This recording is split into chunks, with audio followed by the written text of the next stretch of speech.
everything's destroyed. I had to tie the greenhouse with an extension cord to the house because if not it's gonna blow away and hurt somebody. It's completely damaged.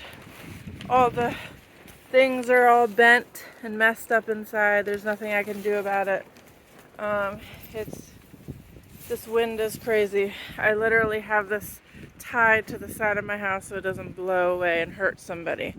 All my stuff over there is blowing away. Katie and Mel. This is ridiculous. Like, it's crazy out here. Oh my god, I tried to grab the greenhouse as it was flying, and I almost flew away with the damn greenhouse. So yeah.